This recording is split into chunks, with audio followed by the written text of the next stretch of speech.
स्वागत है आप सबका लाइव लॉ की इस खास पेशकश कोर्ट्स टुडे हिंदी में। मेरा नाम है सैयद आमिर हुसैन और मैं आपको हिंदुस्तान के सभी कोर्ट से आने वाली आज की ताजा अपडेट्स दूंगा। आपको डिस्क्रिप्शन में इन सब खबरों के लिंक मिल जाएंगे, तो जरूर जाइए लाइव लॉ हिंदी पे और पढ़िए इन सब खबरों के बारे में गहराई से। इस वीडियो में हम आपको संक्षेप में सारी अपडेट्स देने की कोशिश करेंगे। तो चलिए शुरू करते हैं। शुरुआत करते हैं आरजी कर मामले से। सुप्रीम कोर्ट ने सोमवार 30 सितंबर को आरजी कर बलात्कार हत्या अपराध पर स्वतः संज्ञान मामले की सुनवाई करते हुए पश्चिम बंगाल राज्य के रेजिडेंट डॉक्टरों की ओर से बयान दर्ज किया कि वो अब सभी आवश्यक और आपातकालीन कार्य कर रहे हैं, जिनमें इन पेशेंट और आउट पेशेंट कर्तव्य भी शामिल हैं। 9 अगस्त को आरजी कर अस्पताल में एक प्रशिक्षु डॉक्टर के साथ बलात्कार और हत्या के विरोध में डॉक्टरों ने अपने कर्तव्यों से विरोध के तौर पर दूरी बना ली थी।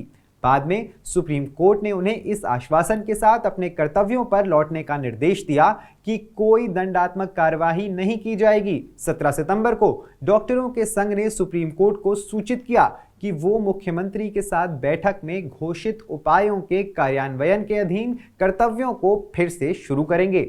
आज पश्चिम बंगाल राज्य के वरिष्ठ अधिवक्ता राकेश द्विवेदी ने भारत के मुख्य न्यायाधीश DY चंद्रचूड़, न्यायमूर्ति JB पारदेवाला और न्यायमूर्ति मनोज मिश्रा की पीठ को बताया कि डॉक्टर काम पर वापस आ गए हैं, लेकिन केवल आपातकालीन और आवश्यक सेवाओं के लिए। रेजिडेंट डॉक्टरों के संघ की ओर से वरिष्ठ अधिवक्ता इंदिरा जयसिंह ने इस बयान का खंडन किया और कहा कि डॉक्टर इन पेशेंट और आउट पेशेंट सेवाओं सहित सभी कर्तव्य पूरी तरह से निभा रहे हैं।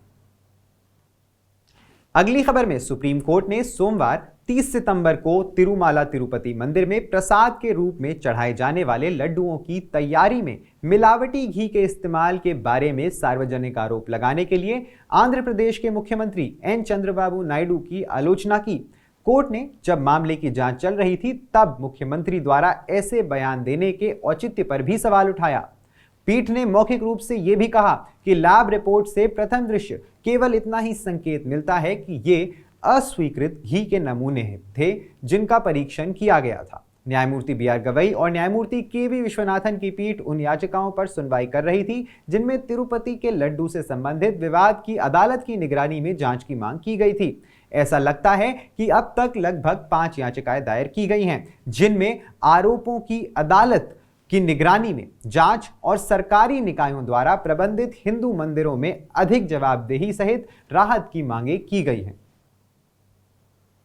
केंद्रीय फिल्म प्रमाणन बोर्ड यानी CBFC ने सोमवार को बॉम्बे हाईकोर्ट को सूचित किया कि विवादास्पद फिल्म इमरजेंसी की निर्माता और मुख्य अभिनेत्री कंगना रनावत सेंसर बोर्ड की पुनरीक्षण समिति द्वारा सुझाए गए कट यानी बदलाव के लिए सहमत हो गई हैं। न्यायमूर्ति बरगेस कुलाबावाला और न्यायमूर्ति फिरदौश पूनीवाला की खंडपीठ फिल्म के सह निर्माता जी स्टूडियो द्वारा दायर याचिका पर सुनवाई कर रही है, जिसमें फिल्म की रिलीज के लिए प्रमाणन पत्र की मांग की गई है। पिछली सुनवाई पर CBFC ने अपने वकील डॉक्टर अभिनव चंद्रचूड़ के माध्यम से पीठ को सूचित किया था कि पुनरीक्षण समिति ने फिल्म में कुछ कटौती का सुझाव दिया है, जिसके बाद इसकी रिलीज हो सकती है। हालांकि सह निर्माताओं ने यह पता लगाने के लिए समय की मांग की कि क्या ये बदलाव किए जा सकते हैं। जब मामला आज सुनवाई के लिए लाया गया तो जी स्टूडियोज की ओर से पेश वरिष्ठ वकील ने पीठ को सूचित किया कि कंगना रनावत ने CBFC के साथ बैठक की है और फिल्म में कुछ कटौती के संबंध में सुझावों पर सहमति भी व्यक्त कर दी है। सुप्रीम कोर्ट ने आज असम के 47 निवासियों द्वारा दायर एक अवमानना याचिका पर असम राज्य को नोटिस जारी किया, जिसमें अदालत के 17 सितंबर 2024 के अंतरिम आदेश के जानबूझकर उल्लंघन का आरोप लगाया गया था, जिसके तहत यह निर्देश दिया गया था कि न्यायालय की पूर्व अनुमति के बिना देश भर में कोई भी विध्वंस कार्यवाही नहीं होनी चाहिए। जस्टिस BR गवई और जस्टिस KV विश्वनाथन की पीठ ने 3 सप्ताह के भीतर वापसी योग्य नोटिस जारी करते हुए यह भी आदेश दिया कि इस बीच पार्टियों द्वारा यथास्थिति बनाई रखी जाएगी।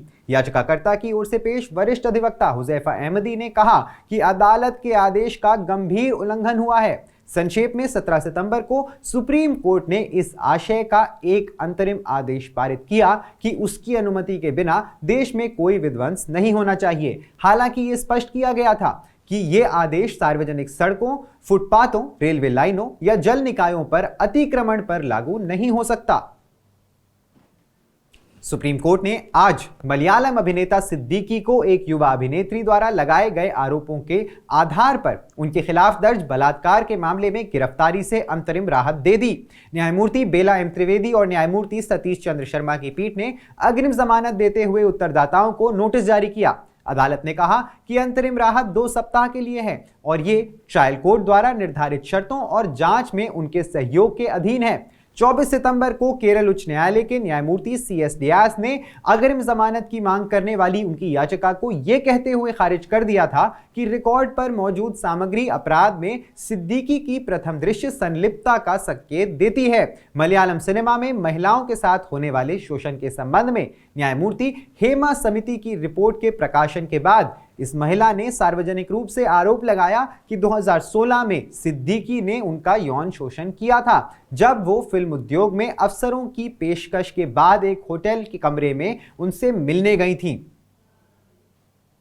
सुप्रीम कोर्ट ने सोमवार 30 सितंबर को एक दलित छात्र को राहत दी जिसने भारतीय प्रौद्योगिकी संस्थान यानी IIT में अपना प्रवेश खो दिया क्योंकि उसे 17,500 रुपए के ऑनलाइन प्रवेश शुल्क का भुगतान करने में कुछ मिनट की देरी हो गई थी। भारत के मुख्य न्यायाधीश DY चंद्रचूड़, न्यायमूर्ति JB पारदेवाला और न्यायमूर्ति मनोज मिश्रा की पीठ ने निर्देश दिया कि याचिकाकर्ता को IIT धनबाद में इलेक्ट्रिकल इंजीनियरिंग पाठ्यक्रम की उस सीट पर प्रवेश दिया जाए जो उसे आवंटित की गई थी।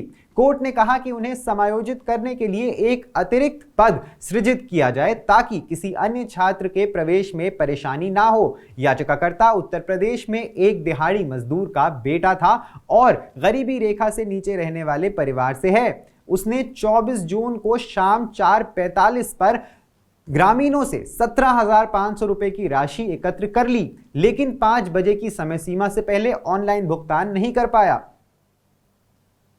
आम आदमी पार्टी प्रमुख अरविंद केजरीवाल और दिल्ली की मुख्यमंत्री आतिशी मार्लेना को अंतरिम राहत देते हुए सुप्रीम कोर्ट ने आज भाजपा नेता राजीव बब्बर द्वारा दिल्ली के मतदाताओं के नाम मतदाता सूची से कथित तौर पर हटाने पर उनकी टिप्पणियों पर हमला करने वाले आपराधिक मानहानि मामले में आगे की कार्यवाही पर रोक लगा दी। जस्टिस ऋषिकेश रॉय और जस्टिस SVN भट्टी की पीठ ने केजरीवाल आतिशी द्वारा मानहानि मामले को रद्द करने की मांग वाली याचिका पर नोटिस जारी करते हुए यह अंतरिम आदेश पारित किया। केजरीवाल आतिशी दोनों ने ही शिकायत में आरोपी के रूप में उन्हें बुलाए जाने के खिलाफ दायर याचिका को दिल्ली उच्च न्यायालय द्वारा खारिज किए जाने को चुनौती देते हुए ये याचिका दायर की थी। मामले में कार्यवाही पर 2020 में रोक लगा दी गई थी। लगाए गए आदेश के तहत न्यायमूर्ति अनूप कुमार मेहंदीरत्ता ने रोक हटा दी और पक्षों को 3 अक्टूबर को ट्रायल कोर्ट के सामने पेश होने का निर्देश भी दिया।